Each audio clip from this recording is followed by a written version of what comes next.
और अब बड़ी खबर का रुख करेंगे। क्लैट यूजी 2025 परीक्षा मामला, consortium of national law universities की ट्रांसफर याचिका पर नोटिस। सुप्रीम कोर्ट ने संबंधित पक्षों को नोटिस जारी किया और सीजेआई संजीव खन्ना साथ ही जस्टिस संजय कुमार की बेंच में सुनवाई हुई। मामले की अगली सुनवाई फरवरी में होगी।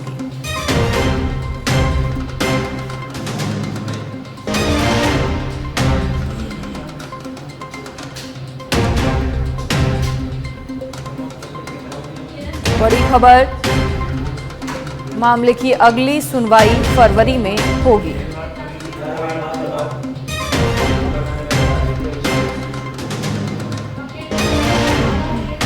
क्लैट यूजी 2025 परीक्षा मामला, consortium of national law universities की ट्रांसफर याचिका पर नोटिस।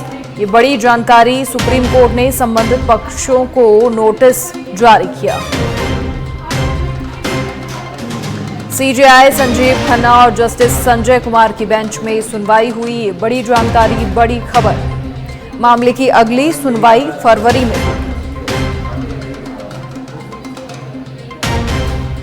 क्लैट यूजी 2025 परीक्षा मामला, consortium of national law universities की ट्रांसफर याचिका पर नोटिस। और अब जयपुर से खबर, नरेश मीणा की जमानत याचिका पर हाईकोर्ट सख्त। हाईकोर्ट ने मामले में पुलिस को आदेश दिए हैं। मामले में केस डायरी और तथ्यात्मक रिपोर्ट पेश करने के आदेश हैं। जस्टिस प्रवीर भटनागर की एकल पीठ ने आदेश दिए, कहा पुलिस पेश करे मामले में संपूर्ण आपराधिक रिपोर्ट। अब एक सप्ताह बाद होगी मामले पर सुनवाई। याचिका पर सुनवाई के दौरान अदालत ने मौखिक टिप्पणी की, कहा आरोपी के खिलाफ पहले ही 24 केस दर्ज हुए हैं। भीड़ को भड़काने और उपद्रव के मामले में मुख्य आरोपी है। तो बड़ी जानकारी, बड़ी खबर, जस्टिस प्रवीर भटनागर की एकल पीठ की ओर से आदेश जारी किए गए हैं। कहा पुलिस मामले में संपूर्ण आपराधिक रिपोर्ट पेश करे। और अब एक सप्ताह बाद मामले पर सुनवाई होगी। याचिका पर सुनवाई के दौरान अदालत की ओर से मौखिक टिप्पणी की गई। कहा आरोपी के खिलाफ पहले ही 24 केस दर्ज हुए हैं। भीड़ को भड़काने और उपद्रव के मामले में मुख्य आरोपी है। जयपुर से बड़ी जानकारी, बड़ी खबर, नरेश मीणा की जमानत याचिका पर हाईकोर्ट सख्त।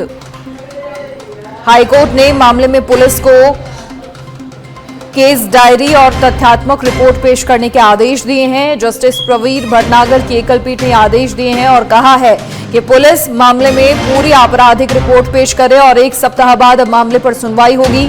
और याचिका पर सुनवाई के दौरान अदालत ने मौखिक टिप्पणी की, कहा आरोपी के खिलाफ पहले ही 24 केस दर्ज हैं। भीड़ को भड़काने और उपद्रव के मामले में मुख्य आरोपी है और इस पूरे मामले में भड़काने वाला ही मुख्य आरोपी है। ऐसे में इस मामले में चोरी और सीनाजोरी नहीं की जा सकती है। अधिक जानकारी के लिए हमारे एसोसिएट एडिटर निजाम कटालिया जी फोन लाइन पर जुड़ गए हैं। निजाम जी, क्या कुछ पूरी जानकारी? देखिए, हाईकोर्ट ने कह दिया है कि मामले में पूरी जो रिपोर्ट है वो पेश की जाए पुलिस की ओर से और एक सप्ताह के बाद अब मामले पर सुनवाई होनी है। इसके अलावा और क्या कुछ प्रवीर भटनागर की एकल पीठ की ओर से आदेश दिए गए? उस मामले में पुलिस की ओर से 4 एफआईआर दर्ज की गई है, जिसमें से एक एफआईआर जो कि 170 संख्या है, उसमें आज ये जमानत याचिका के लिए नरेश मीणा की ओर से दायर की गई थी। उसमें ये कहते हुए कि जो गांव और जब गिरफ्तारी के बाद जो गांव वालों के बीच में और पुलिस के बीच में जो आपस में उपद्रव हुआ था और जिसमें कई लोगों को घायल हुए और कहीं आगजनी हुई थी, इस घटना में इसको मुख्य आरोपी बनाया गया था। कोर्ट का सवाल यही था कि इनके जो मुख्य आरोपी है नरेश मीणा, उसी की वजह से ये सब कुछ हुआ है। और ऐसे में अगर आप इससे बच नहीं सकते कि जो उपद्रव हुआ वो उसका है, तो वकील की ओर से जो डॉक्टर महेश शर्मा है उनकी ओर से कहा गया कि इस मामले में तो जब उपद्रव हुआ उस वक्त जो मीणा है, नरेश मीणा, वो पुलिस की गिरफ्त में थे। ऐसे में उनको आरोपी कैसे बनाया जा सकता है, इसलिए इस मामले में उन्हें जमानत देनी चाहिए।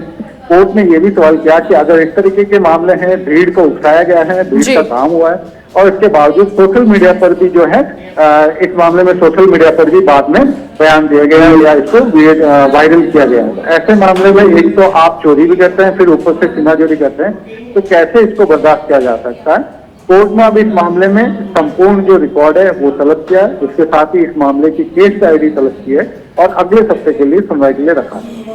और इसी के साथ जो एडवोकेट हैं डॉक्टर महेश शर्मा, उनकी ओर से पैरवी की गई और कई सारी बातें कही गई। उनका ये भी कहना कि जब उपद्रव हुआ था तो नरेश मीणा गिरफ्तार था, तो फिर वो मुख्य आरोपी कैसे हो सकता है भड़काने वाला।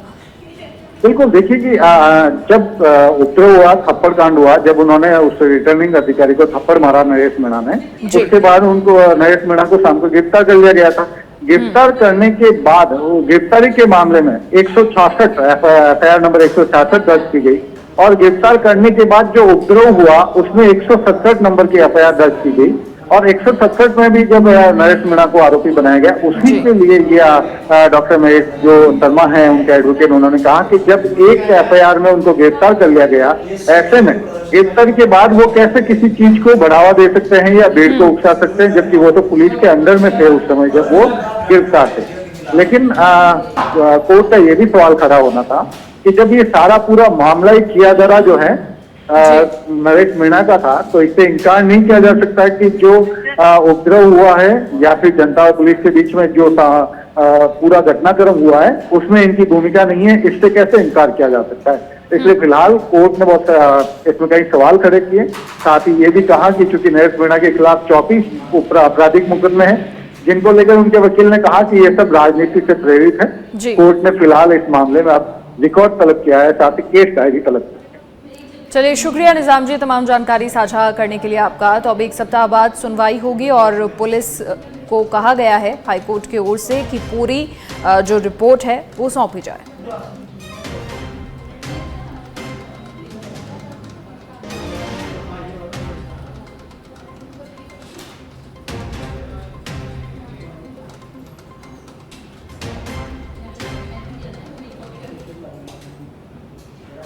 खबर झुंझुनू से है, जहां पर भाजपा के राष्ट्रीय संगठन महामंत्री बीएल संतोष के फटकार के बाद अब संगठन पर्व के तहत नए मंडल अध्यक्षों के निर्वाचन की प्रक्रिया तेज हो गई है। और इसी क्रम में झुंझुनू जिले के क्लस्टर इंचार्ज मुख्य सचेतक जोगेश्वर गर्ग, जिला निर्वाचन अधिकारी और भाजपा एससी मोर्चा के प्रदेश अध्यक्ष कैलाश मेघवाल ने 26 मंडलों में 3 नामों का पैनल बना लिया।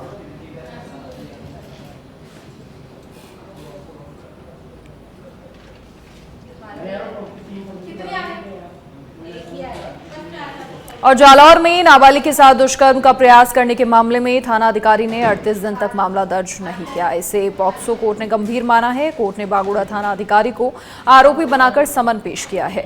दरअसल पीड़िता के साथ 3 दिसंबर 2024 को दुष्कर्म के प्रयास की घटना हुई थी। पीड़ित की मां ने बागुड़ा थाने में मामला दर्ज कराने के लिए कई बार चक्कर लगाए, लेकिन मामला दर्ज नहीं हुआ। वहीं प्रसंज्ञान लेकर जज ने थाना अधिकारी अरुण कुमार को आरोपी बनाकर समन दिया और 27 जनवरी को कोर्ट में पेश होने के आदेश दिए।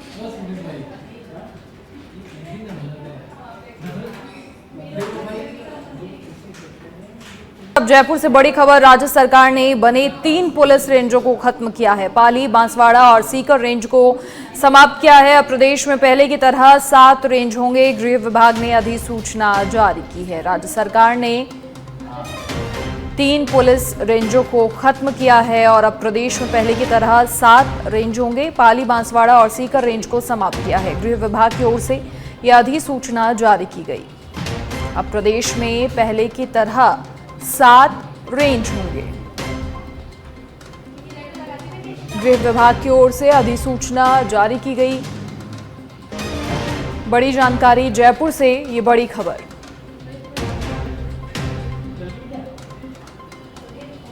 राज्य सरकार ने बने 3 पुलिस रेंजों को खत्म किया है।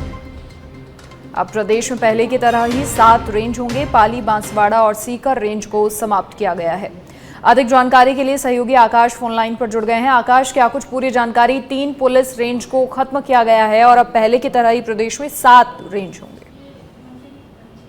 जी देखिए, संभाग जो रद्द हुए हैं उसके बाद ये 3 पुलिस रेंज भी रद्द कर दिए गए हैं और इसमें पुलिस रेंज रद्द करने के साथ ही एक बार फिर से आयुक्तालय ने जो रेंज है वो फिर से एक बार तय की गई है और इसमें जो क्षेत्राधिकार होंगे सभी रेंज के सभी संभागों के, वो भी पुलिस के जिलों के साथ एक नया पत्र वो भी जारी किया गया है, जिसमें अब अजमेर के अंतर्गत अजमेर, भीलवाड़ा, ब्यावर, टोंक, नागौर, टीटवाना, कुचामन, ये इसमें 6 जिलों के साथ ये पुलिस का क्षेत्राधिकार होगा। यानी कि जो अजमेर रेंज के आईजी होंगे वो इन सब जगहों पर उनका ये क्षेत्राधिकार होगा। इसके साथ ही बीकानेर में बीकानेर, गंगानगर, हनुमानगढ़ और चूरू, ये 4 उसमें जिले सम्मिलित किए गए हैं। भरतपुर में भरतपुर, धौलपुर, करौली, डीग, सवाई माधोपुर।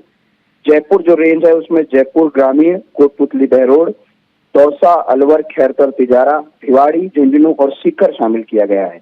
वहीं जोधपुर में जोधपुर ग्रामीण, फलौदी, जैसलमेर, बाड़मेर, बालोतरा, पाली, सिरोही और जालौर शामिल किया गया है। वहीं कोटा में कोटा शहर, कोटा ग्रामीण, बूंदी, बारां और झालावाड़, और आखिरी जो एक रेंज है उदयपुर, उसमें उदयपुर, चित्तौड़गढ़, राजसमंद, प्रतापगढ़, डूंगरपुर और बांसवाड़ा, सलूम्बर, ये जिले इन रेंज में शामिल किए गए हैं। नए तरीके से इसे रीअरेंज किया गया है। संभाग जो 3 खत्म किए गए हैं उसके बाद इसे एक बार फिर से तय किया गया है। आकाश, जानकारी साझा करने के लिए आपका। तो राज्य सरकार ने बने 3 पुलिस रेंजों को खत्म किया है। अब प्रदेश में पहले की तरह ही 7 रेंज होंगे।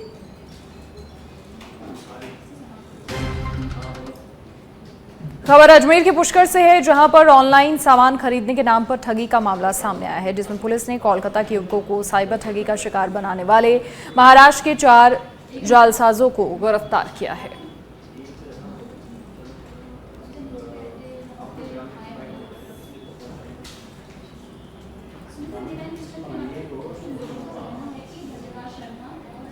और अब जयपुर से बड़ी खबर का रुख करेंगे। बेटे से नाबालिग का रेप कराने वाली महिला को उम्र कैद की सजा। जयपुर पॉक्सो कोर्ट संख्या 2 ने फैसला सुनाया। जज तिरुपति कुमार गुप्ता ने आज फैसला सुनाया। ये बड़ी जानकारी जयपुर पॉक्सो कोर्ट संख्या 2 की ओर से ये फैसला सुनाया गया। जज तिरुपति कुमार गुप्ता ने आज फैसला सुनाया।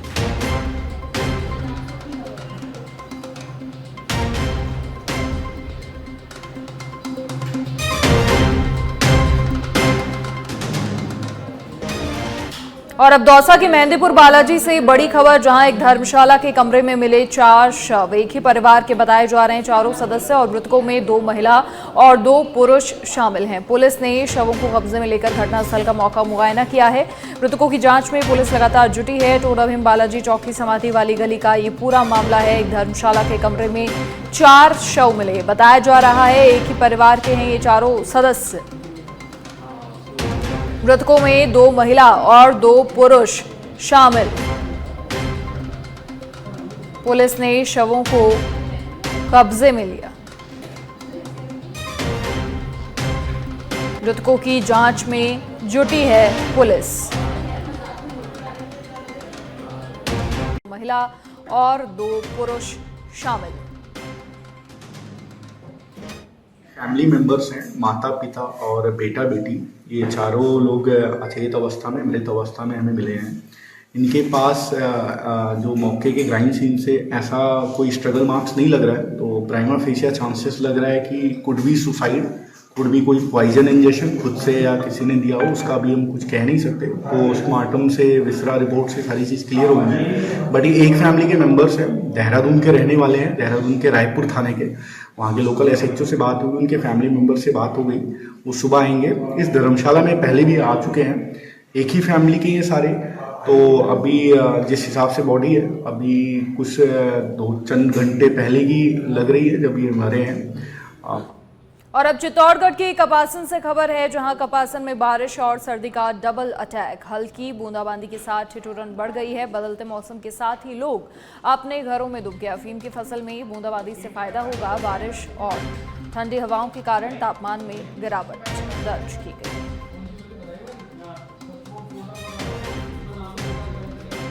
कपासन में बारिश और सर्दी का डबल अटैक।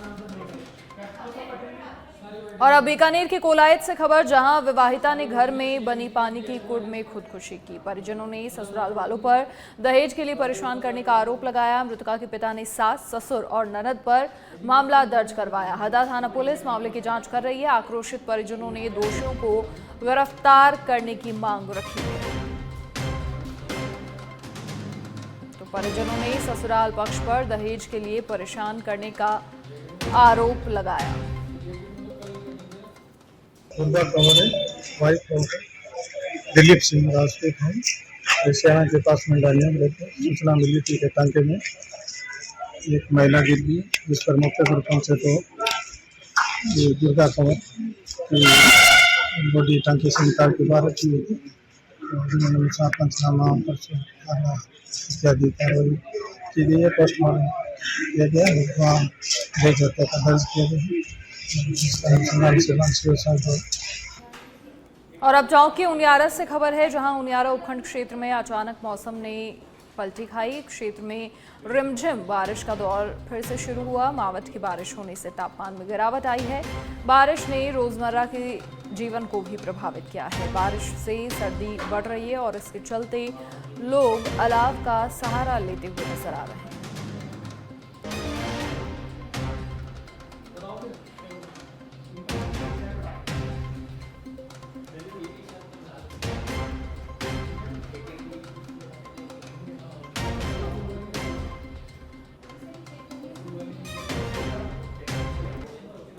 और राजधानी जयपुर में भी मौसम का मिजाज बदला है। शहर के कई इलाकों में बूंदाबांदी शुरू हुई। जवाहर सर्कल, जगतपुरा समेत कई इलाकों में बूंदाबांदी शुरू हुई।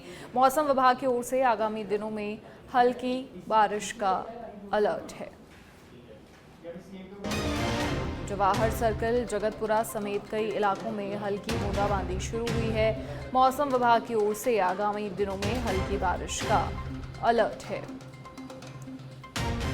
गुलाबी नगरी में मौसम का मिजाज बदला। शहर के कई इलाकों में बूंदाबांदी का दौर शुरू हुआ।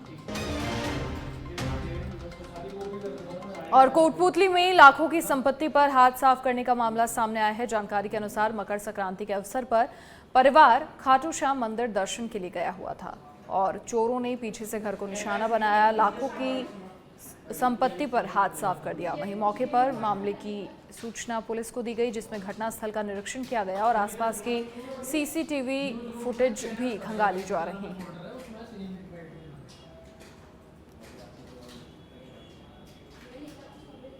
और अब खबर सांचौर से, जहां नर्मदा नहर में बालक गिरा। पैर फिसलने से नहर में बालक गिरा। पुलिस ने स्थानीय तैराकों की मदद से रेस्क्यू चलाया। बड़ी संख्या में ग्रामीण घटनास्थल पर मौजूद। परिवार का रो रो कर बुरा हाल। अगड़ावा की सरहद में ये हादसा हुआ।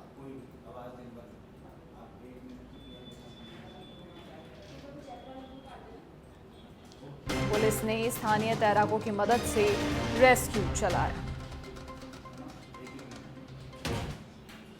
खबर बूंदी से है, जहां शिक्षक मनीष मीणा हत्याकांड पर न्याय की मांग को लेकर धरना 7वें दिन भी जारी रहा। जानकारी के अनुसार 7 दिन तक जिला कलेक्ट्रेट पर धरना देने के बावजूद भी कोई कार्रवाई नहीं हुई, जिससे समाज के लोगों में आक्रोश बढ़ता जा रहा है। तक हमें न्याय नहीं मिलेगा, ये सर्व समाज के सहयोग से धरना चल रहा है। अभी हम शांतिपूर्ण तरीके से धरना दे रहे हैं। जब हमें लगेगा कि ये सरकार हमारी न्यायपूर्ण बातों पर विचार नहीं कर रही है तो हम आगे के कदम भी उठाएंगे। हम बाजार बंद भी करवाएंगे, हम रोड भी जाम करवाएंगे। जो कि शिक्षक स्वर्गीय मनीष मीणा हत्याकांड के मामले में 7 दिन से पीड़ित परिवार, मीणा समाज के लोग और उनके समर्थन में सर्व समाज के लोग लगातार धरना दे रहे हैं, फिर भी अभी तक। और बालोतरा में पूर्व केंद्रीय मंत्री कैलाश चौधरी ने अपने आवास पर जन सुनवाई की। कैलाश चौधरी ने आमजन की समस्याएं सुनी और साथ ही समस्याओं के समाधान के लिए उच्च अधिकारियों को निर्देश दिए। पूर्व मंत्री कैलाश चौधरी क्षेत्र का दौरा कर विभिन्न सामाजिक एवं लोकार्पण कार्यक्रमों में शिरकत करें।